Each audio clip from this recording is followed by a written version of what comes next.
Mesdames et messieurs, bonsoir. Le mardi 31 mars dernier, le Premier ministre Amadou Gon Coulibaly, à la suite de plusieurs séances de travail avec le secteur privé, les organisations socio-professionnelles et les ministères techniques, s'est adressé à la population ivoirienne pour livrer le plan de riposte économique et sociale du gouvernement. Comment cette stratégie se décline-t-elle sur le terrain? C'est l'essence de ce numéro, ça fait l'actualité. Je vous propose de suivre les grandes mesures annoncées par le Premier ministre Amadou Gon Coulibaly. Un plan de riposte sanitaire d'un montant de 95,880 milliards de francs CFA a été arrêté par le président de la République qui vise à briser la chaîne de transmission de la maladie, à garantir la meilleure prise en charge des malades, à isoler et à suivre les personnes ayant été en contact avec ces malades et à poursuivre les efforts pour maintenir les populations à l'abri de la contamination. Le gouvernement s'attelle à la mise en œuvre rapide de ce plan pour lequel il a déjà mis en place un fonds de 25 milliards de francs CFA.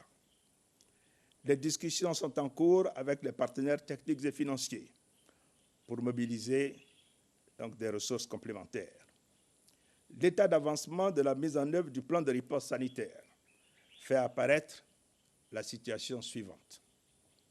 La capacité de prélèvement des cas suspects et d'analyse a été renforcée. L'extension des sites de prise en charge des cas positifs est en cours, tant à Abidjan qu'à l'intérieur du pays. L'ensemble des commandes urgentes de matériel de protection a été passé. Le renforcement du système de soins est en cours. Les stocks de médicaments sont disponibles pour faire face aux besoins. Notre croissance économique, estimée à 7,2% pour l'année 2020, serait réduite de moitié, est estimée aujourd'hui à 3,6% dans l'hypothèse d'une maîtrise de la pandémie à fin juin 2020. L'Afrique, quant à elle, connaîtrait une réduction de sa croissance au niveau du continent de 3,2% à 1,8%. Et au niveau mondial, il est projeté une récession. Par conséquent, les populations sont durement frappées au plan socio-économique par cette pandémie. Le gouvernement est conscient que notre pays vit une période particulièrement difficile. À cet égard, le gouvernement prendra les dispositions ci-après. Suspendre les contrôles fiscaux pour une période de 3 mois.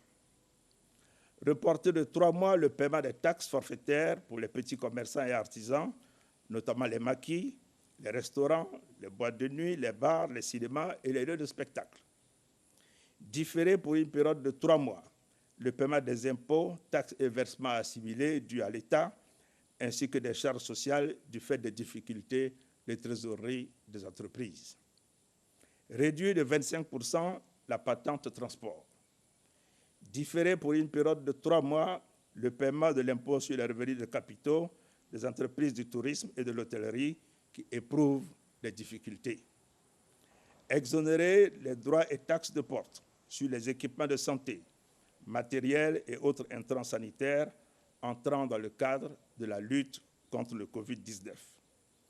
Annuler les pénalités de retard dans le cadre de l'exécution des marchés et commandes publiques avec l'État et ses démembrements durant la période de crise. Rembourser les crédits de TVA sous un délai de 2 semaines grâce à un allègement des contrôles a priori et le renforcement des contrôles a posteriori. Continuer malgré la crise le paiement de la dette intérieure, notamment aux entreprises et sous-secteurs sinistrés du fait de la crise, en privilégiant les factures inférieures à 100 millions de francs CFA pour atteindre le maximum d'entreprises, en particulier les PME et les TPE. Vous venez de suivre là un extrait de l'adresse du Premier ministre Amadou Gon Coulibaly le 31 mars dernier à la population ivoirienne. Avec moi sur ce plateau, le ministre de l'Économie et des Finances, Adama Coulibaly, pour décrypter ce plan économique et social du gouvernement. Bonsoir, monsieur le ministre. Bonsoir, monsieur. Le coronavirus non seulement sévit sur le plan sanitaire, mais également au niveau économique. Le Premier ministre l'a annoncé, la croissance prévisionnelle de 7,2% est revue à la baisse à 3,6%. Cela représente quoi en termes de perte pour la richesse nationale, c'est-à-dire le produit intérieur brut?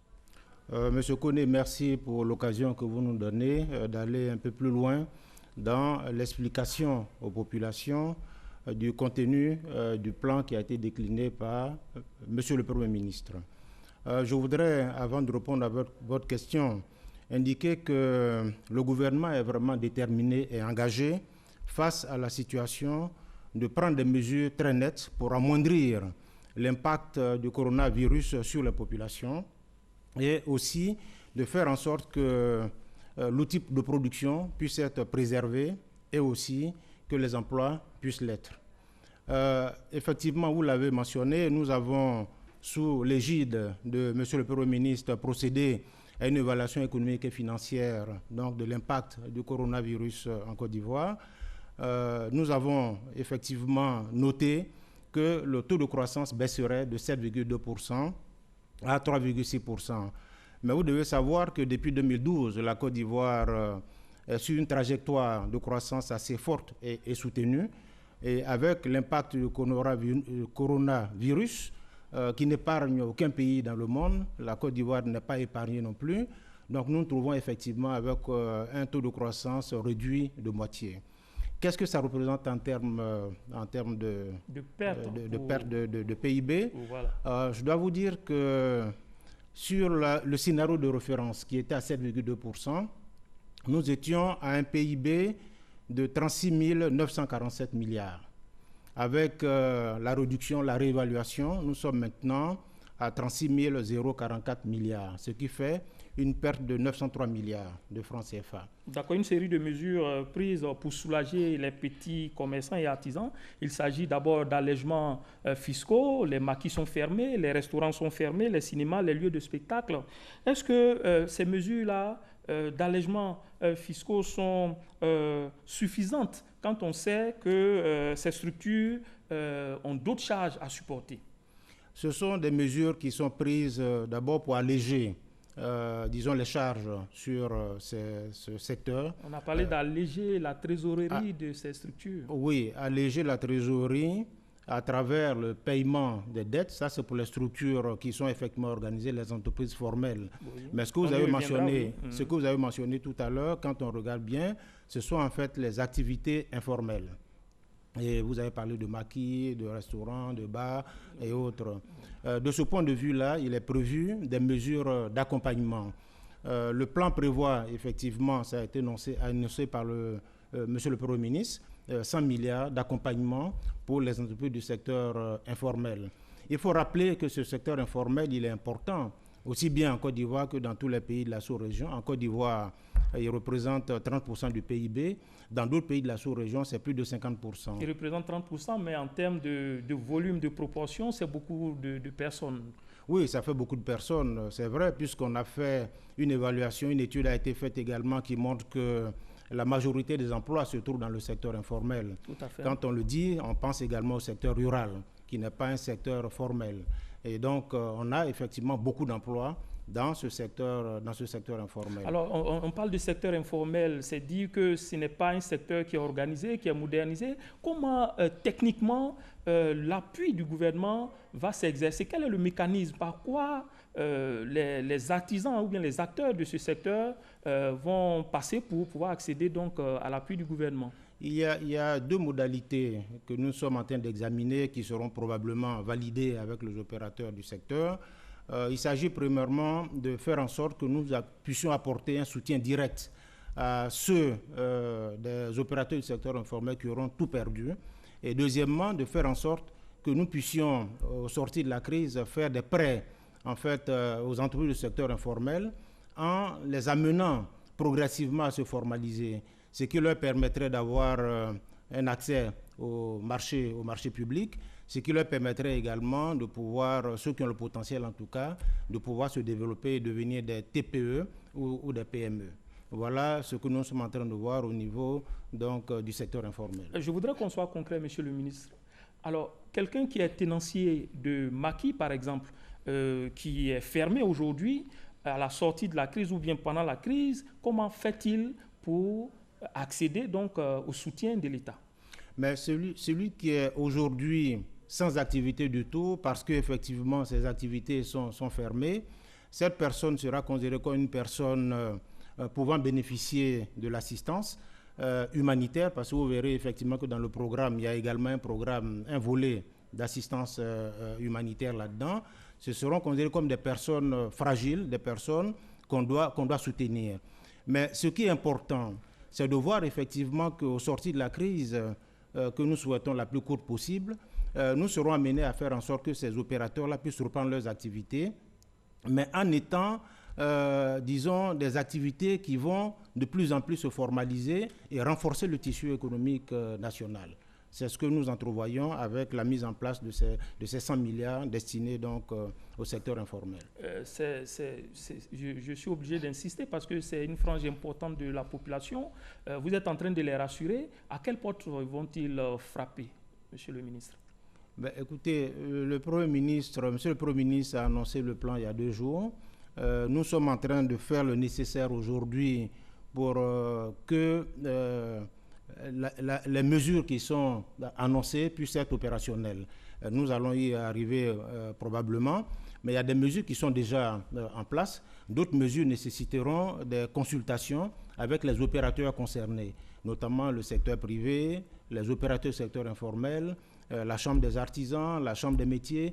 Il faudra qu'on puisse identifier de façon très très précise ces acteurs-là, de manière à pouvoir mettre en place les mécanismes de soutien à leur bénéfice. D'accord. Une autre mesure est celle du remboursement de crédit de TVA dans un délai de 2 semaines. Cela nécessite que l'administration prenne des dispositions d'exécution.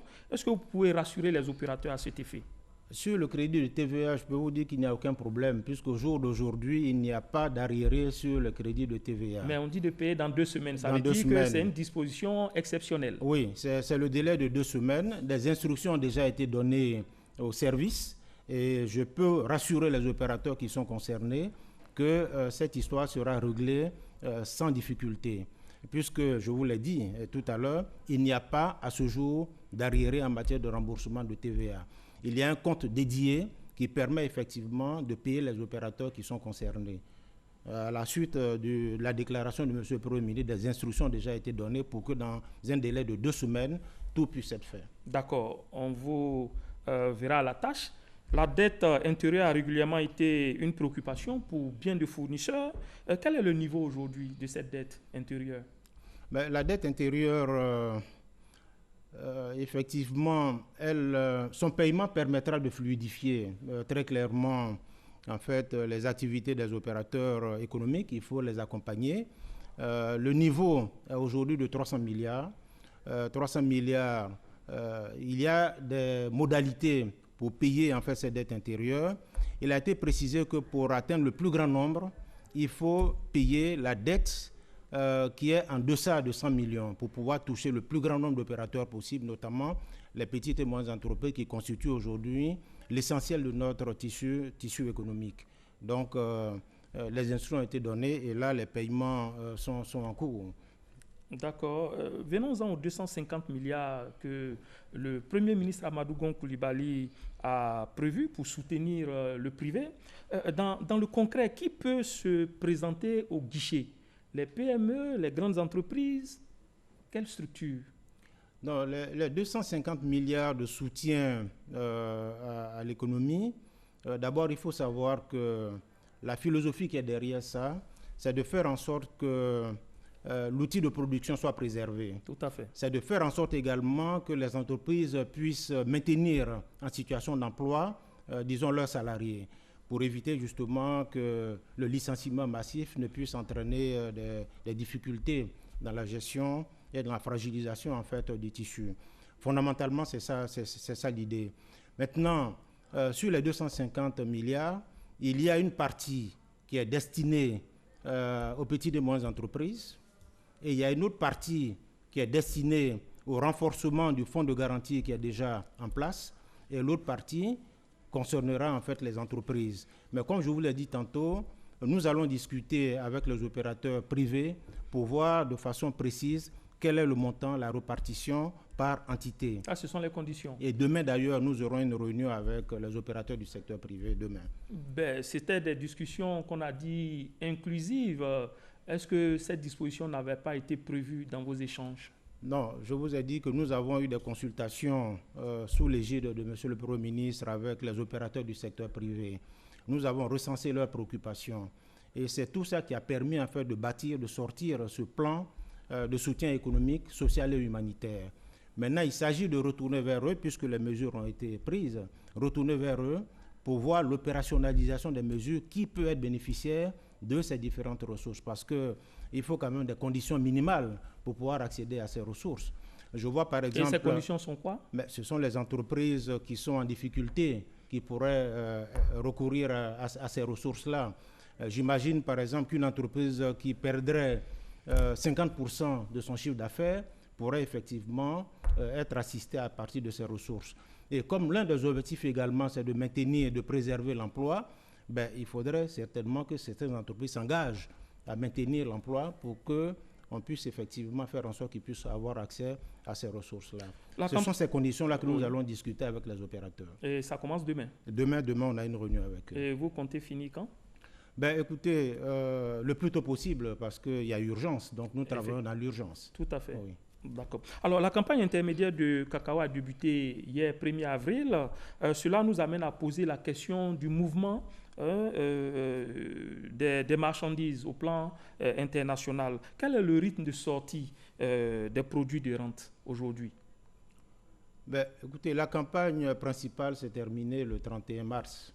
Le 31 mars, vous l'avez mentionné, on n'a pas eu de problème de sortie en fait, de produits à ce niveau. Au niveau du cacao, nous avons pu exécuter tous nos contrats à 93%, ce qui est un taux, je dirais, assez intéressant. Maintenant, au niveau de la campagne intermédiaire, elle ne fait que commencer.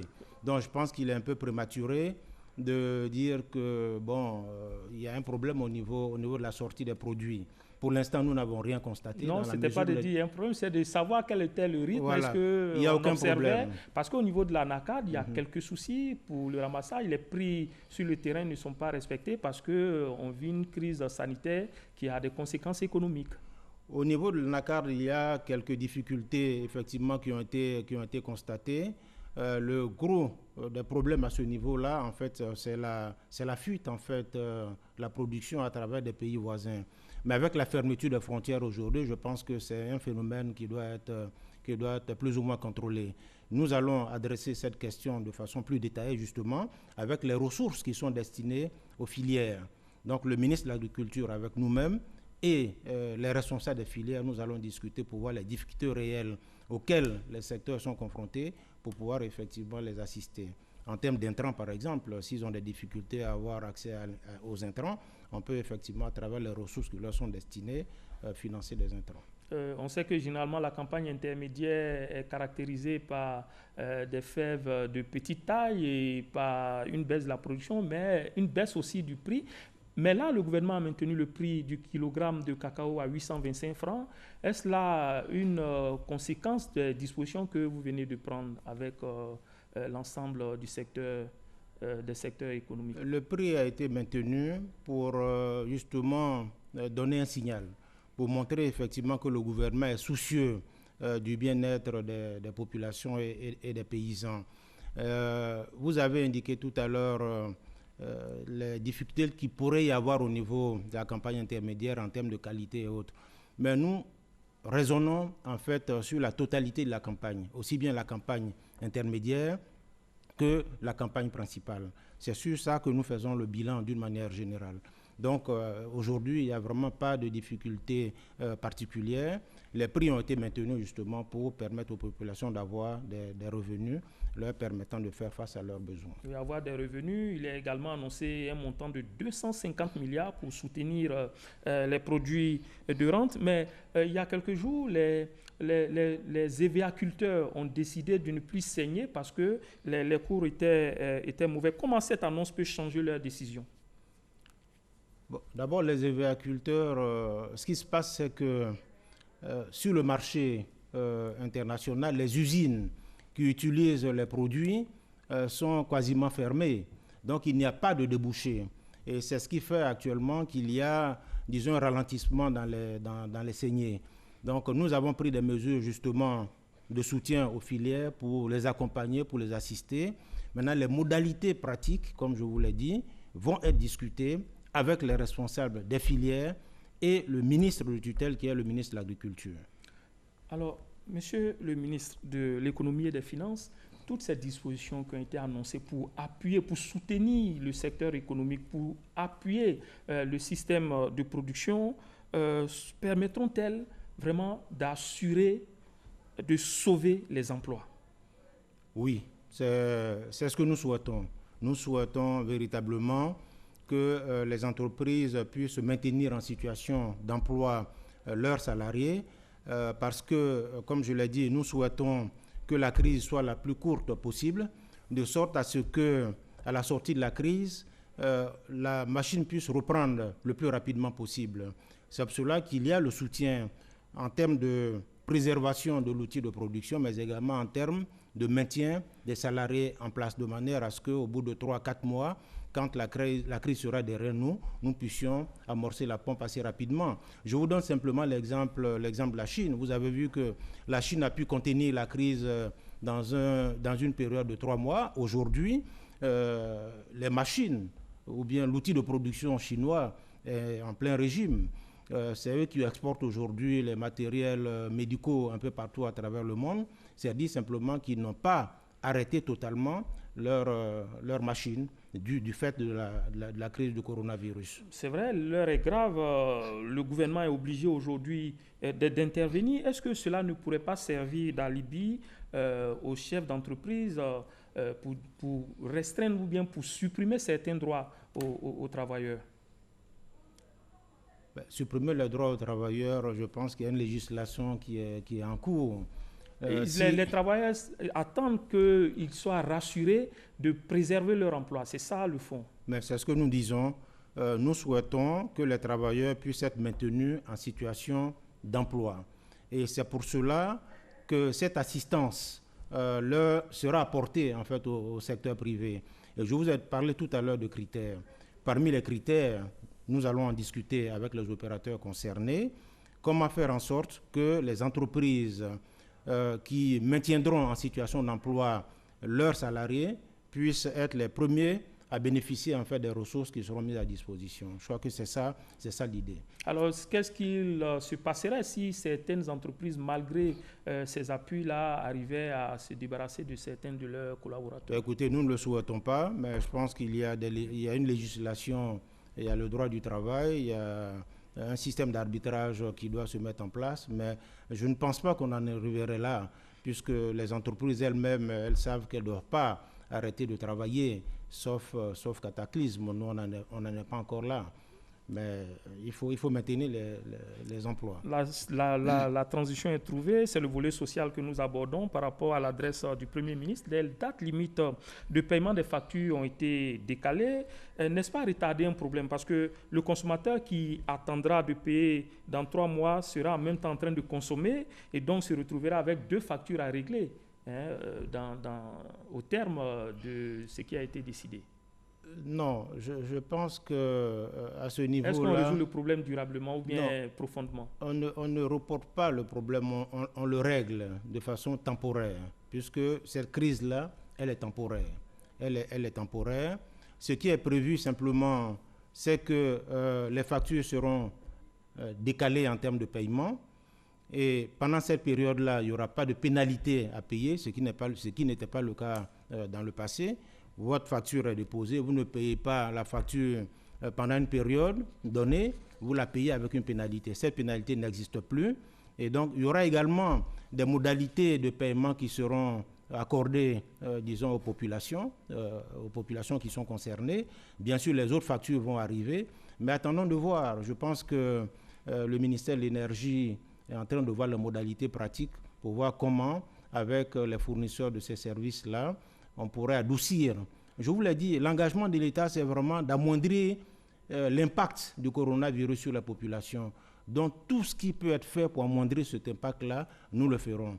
Et donc s'il y a une accumulation de factures, des modalités seront faites pour que les paiements se fassent de façon échelonnée. D'accord. Les couches les plus défavorisées seront totalement prises en charge. On parle d'1 million de ménages. Cela représente quoi dans le budget de l'État? Oui, les ménages les plus défavorisés, on parle d'1 million de... 6 millions de personnes. Ça fait 6 millions de personnes, ça fait quand même 25% de la population, ce qui est quand même important. Et ces personnes n'auront pas à payer. Leurs factures seront prises en charge totalement par l'État. L'évaluation qui a été faite est estimée à autour de 10 milliards. Entre 9 et 10 milliards de francs CFA, c'est le coût en fait, de la prise en charge de ces factures-là par l'État. Élément important, la surveillance des prix. Alors, comment procéder quand la réalité est que le sac de pommes de terre qui était à 6 000 francs est monté à 8 500 francs. Le kilogramme de viande aujourd'hui vendu précédemment à 2 200 et à 2 500. Concrètement, comment vous allez faire pour supporter ou bien pour sanctionner tous ceux qui augmentent les prix de manière concrète?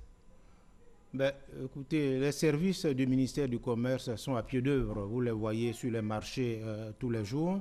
Je crois que la principale mesure à prendre, c'est véritablement de faire en sorte qu'il y ait une surveillance accrue, qu'il y ait un renforcement des contrôles des prix. Parce qu'il n'y a aucune raison que les prix flambent sur les marchés. Il n'y a pas de pénurie. Il faut éviter que la spéculation prenne place. Et cela de façon durable, parce que si on ne lutte pas contre cela, c'est ce qui va s'installer de façon durable. Les services du ministère du Commerce procèdent à des contrôles réguliers, et je pense que c'est ce qu'il faut poursuivre et renforcer le contrôle à tous les niveaux, aussi bien sur les marchés, les supermarchés et un peu partout. Nous allons rester dans la vie des Ivoiriens, des populations vivant en Côte d'Ivoire. Et je voudrais que vous commentiez quand même cette invitation au dialogue, à la souplesse des propriétaires par rapport à leurs locataires. Comment cela pourrait-il se faire? C'était une invitation lancée. Est-ce que le gouvernement a quelques idées là-dessus? Non, il a été demandé effectivement dans cette période difficile qu'il y ait une certaine souplesse au niveau des propriétaires. Les propriétaires doivent être en mesure de comprendre que nous sommes dans une situation extrêmement difficile et que certains de nos compatriotes perdront tout. En termes d'emploi, leurs activités se sont arrêtées. Donc, il faudrait peut-être qu'ils rentrent en négociation avec leurs propriétaires pour essayer de voir, en tenant compte des contraintes des uns et des autres, comment on peut trouver, disons, une formule qui permette vraiment de régler cela. Mais je vous rappelle que depuis les dernières décisions qui ont été prises par l'État réglementant la question des loyers, normalement, quelqu'un qui loue une maison, il paye 2 mois de caution et il paye 2 mois d'avance. Vous êtes en train de les inviter à utiliser leur avance? Non, la caution, parce que l'avance est déjà utilisée. L'avance est déjà consommée. Il reste la caution. Il reste la caution. Je veux dire, en fait, il y a un élément de confort qui existe déjà au niveau des propriétaires, parce qu'ils détiennent par devers eux déjà cette caution-là. Il faut trouver vraiment des formules qui permettent de passer cette période-là et puis ensuite tout va rentrer dans la normalité. Alors tout ce plan nécessite autour de 1700 milliards de francs CFA. Ce montant est automatiquement mobilisable? Oui, le montant est mobilisable. Nous avons entrepris sous l'égide de M. le Premier ministre des échanges avec tous les partenaires et nous sommes convaincus que ce montant est mobilisable. Et pour donner un signal assez fort, malgré les contraintes qu'il y a, le gouvernement a mis une dotation propre pour essayer de régler les problèmes les plus urgents actuellement dans ce plan-là. Il y a 20 milliards qui ont été mis à disposition. Automatiquement, étant entendu que sur le plan de riposte sanitaire, l'État avait déjà mis 25 milliards d'emblée pour financer les actions les plus urgentes également. D'accord. Nous allons parler un peu au niveau international. Au mois de mars dernier, le Fonds monétaire international a annoncé un fonds de 50 milliards de dollars dans la lutte contre le Covid-19, dont 10 milliards qui peuvent être prêtés à des taux nuls. Est-ce que la Côte d'Ivoire s'intéresse à ce guichet? Oui, bien sûr. Nous sommes en pleine discussion avec le FMI pour mobiliser assez rapidement la quote-part qui reviendrait à la Côte d'Ivoire. Donc, nous sommes effectivement concernés par cela. Et les montants qui sont en jeu sont en lien avec nos ambitions de financement de notre programme. Et également au niveau de la BCAO, il y a question de renforcer le fonds de bonification de la BOAD avec un montant de 25 milliards pour faciliter les prêts concessionnels que la BOAD fait aux États. Ce guichet aussi vous intéresse? Oui, ça c'est déjà effectif puisque nous avons reçu au niveau de la BCEAO cette information qui d'ailleurs fait suite à une réunion du Conseil des ministres de l'UEMOA. Le fonds de bonification effectivement a été activé. Nous avons un emprunt au taux de 2% parce qu'il a été bonifié. Et il faut dire également que la BOAD a décidé de faire en sorte que les États de l'UEMOA en tout cas ne puissent pas rembourser pendant cette période-là le capital de leur emprunt. Ce qui sera remboursé, c'est simplement les intérêts. Voilà, tout ça, c'est des mesures justement pour accompagner les pays pour faire face aux enjeux de cette pandémie. Toujours dans sa riposte, avant-dernière question, la BCAO a admis 1700 entreprises privées qui n'étaient pas éligibles à son portefeuille, de sorte que ces entreprises puissent accéder à 1050 milliards de francs CFA. Au niveau de la Côte d'Ivoire, combien d'entreprises pourraient bénéficier de cette caisse? Ben, écoutez, je n'ai pas le détail, mais ce que je peux vous dire simplement, c'est que quand vous regardez au niveau de l'espace, les entreprises ivoiriennes sont les plus nombreuses. Je voudrais prendre pour exemple simplement la bourse des valeurs mobilières. Vous verrez là que les entreprises qui sont cotées, à 80%, 90% sont des entreprises ivoiriennes. Donc, je peux dire que sur les 1700 entreprises, on n'a pas fait le pointage, mais je vais dire on aura quand même une part belle de nos entreprises qui sont concernées par ça. Monsieur le ministre, on ne sait pas vraiment la fin de cette crise qu'on souhaite vraiment très proche, mais je voudrais qu'on se projette comme dernière question. Comment est-ce que vous voyez la reprise, la mise à niveau d'abord, mais la reprise de l'activité économique, surtout le maintien des emplois après cette crise que nous vivons actuellement?